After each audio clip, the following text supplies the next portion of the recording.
'n wetenskaplike ondersoek 'n faktor wat die kookpunte van die alkane beïnvloed. Hy bepaal die kookpunte van die eerste 6 reguit ketting alkane. Watter een van die volgende is die onafhanklike veranderlike in hierdie ondersoek?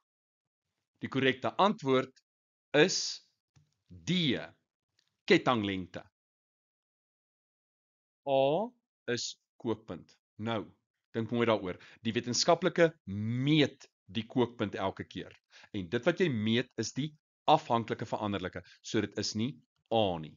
B, daar word vir ons gesê, daar word gekyk na alkane. Daar's nie 'n verandering in die homoloë reeks nie. Met ander woorde, die funksionele groep word konstant gehou. Dit kan dus nie B wees nie. Vertakking kan dit ook nie wees nie, want die vraag sê reguit ketting alkane. Daar is geen sprake van vertakking nie. En die korrekte antwoord is die kettinglengte. Die onafhanklike veranderlike is die veranderlike wat die wetenskaplike gekies het om te verander. En dit is die kettinglengte.